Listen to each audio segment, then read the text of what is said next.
Civil ఆసుపత్రికి వెళ్లనున్న మోదీ బాధితులను పరామర్శిస్తారు. నిన్నటి నుంచి ప్రమాద ఘటనపై ఎప్పటికప్పుడు ప్రధాని మోదీ ఆరా తీస్తున్నారు. గాయపడిన వారికి మెరుగైన వైద్యం అందించాలని ఆదేశించారు. ఇప్పటికే కేంద్ర మంత్రులు అమిత్ షా, రామ్మోహన్ నాయుడు అహ్మదాబాద్లోనే ఉన్నారు.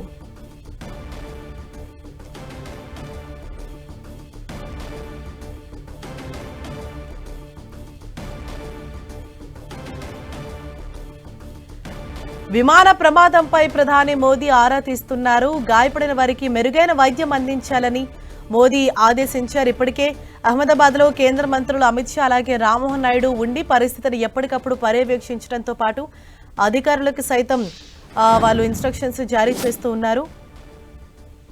మరింత సమాచారంతో మా ప్రతినిధి గోపి మనకు అందుబాటులో ఉన్నారు. గోపి, ప్రస్తుతం అక్కడ నెలకొన్న సిచ్యుయేషన్ ఏంటి? ప్రధాని మోదీ కూడా అక్కడ ఘటనా స్థలికి చేరుకున్నారు కదా, సో ఓవరాల్ డీటెయిల్స్ ఇవ్వండి. హరీష, కాసేపటి క్రితమే ప్రధాని మోదీ ఘటనా స్థలానికి చేరుకోవడం జరిగింది. ఘటన జరిగిన తీరును అధికారులను అడిగి ఆయన తెలుసుకుంటున్నారు. అదేవిధంగా మృతుల కుటుంబాలకు కూడా ఆయన కొంత మనోధైర్యాన్ని నింపే ప్రయత్నం చేస్తున్నారని చెప్పొచ్చు. మరి కాసేపట్లోనే సివిల్ హాస్పిటల్కి కూడా వెళ్ళనున్నారు. అక్కడ మృతుల కుటుంబాలను కూడా ఆయన పరామర్శించనున్నారు. అయితే ప్రధానంగా ఈ యొక్క ఘటన జరిగిన తర్వాత 242 మంది కూడా మృతి చెందినట్టుగా కూడా అధికారికంగా వెల్లడించారు. అయితే ఒక వ్యక్తి ప్రాణాలతోటి బయటపడడం, ఆయన ప్రస్తుతం కోలుకోవడం కూడా జరిగింది. అయితే ఈరోజు ఉదయం తెల్లవారుజాము నుండే DNA పరీక్షలను నిర్వహిస్తున్నారు. అదేవిధంగా బాడీలను ఐడెంటిఫై చేసిన బాడీలను కూడా కుటుంబ సభ్యులకు అప్పచెప్తున్న పరిస్థితి అయితే కనపడుతుంది. వీటన్నింటినీ కూడా కేంద్ర హోంశాఖ మంత్రి అదేవిధంగా civil aviation minister Rammohan Naidu దగ్గర ఉండి పర్యవేక్షిస్తున్న పరిస్థితి ఉంది. అయితే ఒక కమిటీని కూడా ఏర్పాటు చేయడం జరిగింది. 4 IAS అధికారులతోటి ఈ యొక్క విచారణ, అదేవిధంగా ఘటన జరిగిన తీరు, ఆ తర్వాత పరిణామాలపైన కూడా ఈ 4 కూడా దీనిపైన పనిచేయనున్నారు. అయితే ముఖ్యంగా టేకాఫ్ అయిన నిమిషంలోనే ఏ విధంగా విమానం కుప్పకూలిపోయిందన్న దానిపైనే ప్రధానంగా అనేక ప్రశ్నలు తలెత్తున్న పరిస్థితి ఉంది.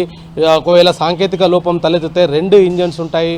ఆ 2 ఇంజన్స్లో ఒక ఇంజన్ ఉన్నా కూడా అది ఇండియా నుంచి ఇంగ్లాండ్ వరకు కూడా వెళ్ళే సామర్థ్యం ఉంటుంది. కాబట్టి ఈ 2 ఇంజన్లు ఒకేసారి ఏ విధంగా ఫెయిల్యూర్ అయ్యాయన్న దానిపైన కూడా కొంత ఇన్వెస్టిగేషన్ కొనసాగుతుంది. మరొక వైపు ఈ బ్లాక్ బాక్స్కి సంబంధించి కూడా కొంత కీలక సమాచారము అందులో నిక్షిప్తమై ఉంటుంది. దానికి సంబంధించి కూడా ఇటు NSG అధికారులు దాన్ని స్వాధీనం చేసుకోవడం జరిగింది. ప్రస్తుతం బ్లాక్ బాక్స్లో ఎటువంటి సమాచారం ఉంది అన్న దానిపైన కూడా ఇంకా ఒక క్లారిటీ రావాల్సి ఉంది. అయితే ప్రత్యక్ష సాక్షి రమేష్ నిన్న చెప్పిన కథనం ప్రకారం మాత్రం టేకాఫ్ అయిన నిమిషంలో, టేకాఫ్ అవ్వగానే 30 సెకండ్లలోనే భారీ శబ్దం వినిపించింది.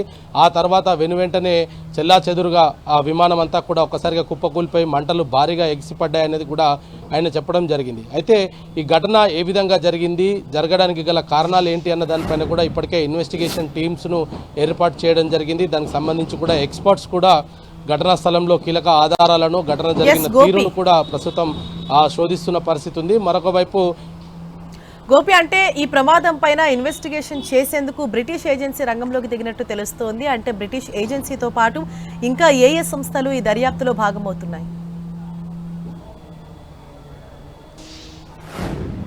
హరీష, బ్రిటిష్ ఎయిర్లైన్స్కి సంబంధించింది కాదు, ఇటు అమెరికాకు సంబంధించిన ఇన్వెస్టిగేషన్ ఏజెన్సీస్, అదేవిధంగా బ్రిటిష్ ఎయిర్లైన్స్కి సంబంధించిన ఇన్వెస్టిగేషన్స్, భారత్కి సంబంధించిన ఏజెన్సీస్ కూడా పూర్తిగా దీంట్లో నిమగ్నమై ఉన్న పరిస్థితి ఉంది. ఎందుకంటే ఇది ఈ ప్రమాదం జరగడానికి గల కారణాలు దీంట్లో చాలా ప్రశ్నలను తలెత్తుతున్న పరిస్థితి అయితే ఉంది. ఎందుకంటే టేకాఫ్ కాక ముందుకు ఇటు మన రాడార్ సిస్టమ్స్కి సంబంధించి కావచ్చు, అదేవిధంగా ఈ యొక్క పూర్తి పర్మిషన్స్ అంటే టేకాఫ్ కాక ముందుకే ఇటు ఏవియేషన్స్కి పూర్తి సమాచారం పైలట్ ఇస్తారు. అన్ని విభాగాలు పనిచేస్తున్న తర్వాతే రన్వే పైకి విమానాన్ని తీసుకువెళ్తారు. అయితే ఇవన్నీ కూడా మొదట చెక్ చేసిన తర్వాత అవన్నీ కూడా సక్రమంగా పనిచేసిన తర్వాతే టేకాఫ్కు ఈ యొక్క ఎయిర్ ఇండియా విమానం రన్వే పైకి వెళ్ళడం జరిగింది. రన్వే పైకి వెళ్ళిన తర్వాత మరి ఎటువంటి సాంకేతిక లోపం తలెత్తినా వెనువెంటనే దాన్ని నిలిపివేసే ప్రయత్నం కూడా పైలట్లు చేస్తారు. అయితే 2 పైలట్స్ కూడా దాదాపు ఒక పైలట్ 8000 గంటలు ప్రయాణం చేసిన పైలట్ ఉన్నారు. ఇంకో పైలట్ 1100 గంటలు ఆయన కూడా ప్రయాణం చేసిన రికార్డు ఉంది. 2 కూడా సీనియర్స్ ఉండడము, ఒకవేళ ప్రమాదం గనక ముందే హెచ్చరిస్తే గనక వీళ్ళు ఇటు ఏవియేషన్ అధికారులకు కూడా సమాచారం ఇచ్చే పరిస్థితులు ఉంటాయి. కానీ టేకాఫ్కు ముందు ఎటువంటి సాంకేతిక లోపం లేని విమానం ఒక్కసారిగా టేకాఫ్ అయిన తర్వాత ఎటువంటి సాంకేతిక లోపం దాంట్లో తలెత్తింది. వెనువెంటనే 30 సెకండ్లలోనే ఆయన దీన్ని డేంజర్గా గుర్తించడం జరిగింది. ఏదో జరగబోతుందనేది కూడా గుర్తించారు. అయితే విమానం సాధారణంగా టేకాఫ్ అయిన తర్వాత ఫ్లై ఆఫ్ కూడా కావాల్సి ఉంటుంది. ఆ ఫ్లై ఆఫ్ చేయడంలో కొంత సాంకేతిక లోపం తలెత్తిందా లేదంటే ఏదైనా బర్డ్ హిట్ అయిందా అన్న దానిపైన కూడా కొంత ఇంకా సమాచారం రావాల్సి ఉంది. ఇన్వెస్టిగేషన్ స్టేజ్లో ఉంది కాబట్టి దీనికి సంబంధించి అధికారిక సమాచారాన్ని మాత్రం ఇప్పటికీ ఏజెన్సీస్ కావచ్చు ఇతర ఇన్వెస్టిగేషన్ చేసిన ఆఫీసర్స్ ఎవరు కూడా చెప్పట్లేదు. మృతులకు సంబంధించే వివరాలను కూడా వెల్లడించడానికి కొంత గోప్యత వ్యవహరించారు. DNA టెస్టుల అనంతరమే మృతులకు సంబంధించిన వివరాలను వెల్లడిస్తామనేది కూడా కేంద్ర ప్రభుత్వం చెప్పడం జరిగింది. హోంమంత్రి దాన్ని స్వయంగా ప్రకటించడం జరిగింది. అయితే DNA టెస్టులకు సంబంధించి కావచ్చు 242 మందిలో పూర్తిగా మాంసం ముద్దల్లాగా 90% కూడా కాల్పోయిన పరిస్థితి అయితే చూడడం జరిగింది. 1,15,000 లీటర్ల పెట్రోల్, వైట్ పెట్రోల్ అది ఆ ఫ్లైట్ క్యారీ చేస్తుండడం, దాదాపు 9 గంటల ప్రయాణం చేయాల్సి ఉంది కాబట్టి అహ్మదాబాద్లోనే దాన్ని ఫుల్ ట్యాంక్ చేయడం జరిగింది.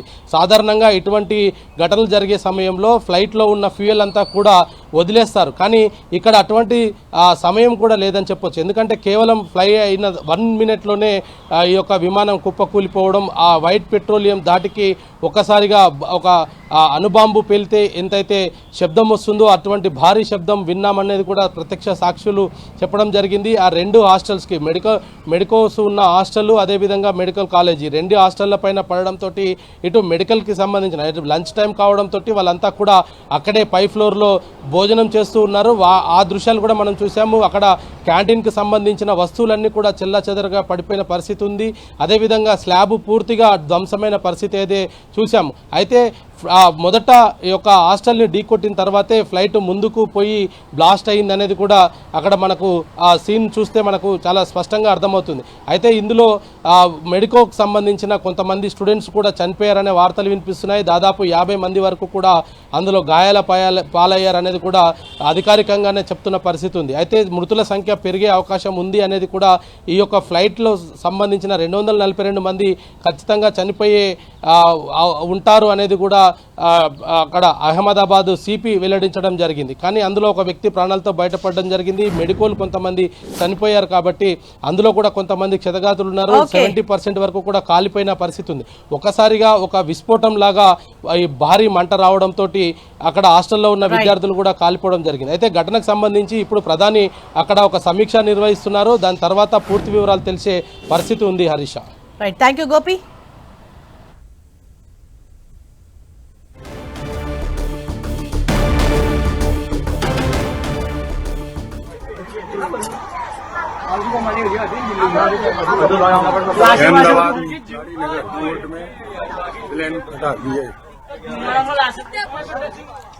మనం 10 టీవీ స్క్రీన్ పైన చూస్తున్నాం. విమాన ప్రమాద స్థలాన్ని దర్యాప్తు బృందాలు అక్కడ చేరుకొని స్పాట్ కు చేరుకొని వారు పరిశీలిస్తూ ఉన్నారు. ఇప్పటికే భారత ఏజెన్సీ అలాగే బ్రిటన్ ఏజెన్సీ సంయుక్తంగా కూడా ఈ ప్రాంతాన్ని అయితే పరిశీలిస్తున్నారు. ఇంకా ఫర్దర్ ఇన్వెస్టిగేషన్ అన్నది చేయాల్సి ఉంది. అంటే అసలు ఈ ప్రమాదం ఏ విధంగా జరిగింది, 2 ఇంజన్స్ కూడా ప్రాపర్గా ఉన్నప్పుడు అసలు ఎక్కడ ఫెయిల్యూర్ అన్నది జరిగింది, బ్లాస్టింగ్కు దారితీసిన కారణాలు ఏంటి, 2 పైలట్స్ కూడా ఎక్స్పర్ట్స్ కాబట్టి అసలు ఫెయిల్యూర్ అన్నది ఎక్కడ వచ్చిందన్న దానిపైన కూడా దర్యాప్తు చేస్తున్నారు. ఇప్పటికే కాక్పిట్లో ఉన్నటువంటి బ్లాక్ బాక్స్ను స్వాధీనం చేసుకున్నారు కాబట్టి అందులో ఇన్ఫర్మేషన్ కీలకం కాబోతోంది.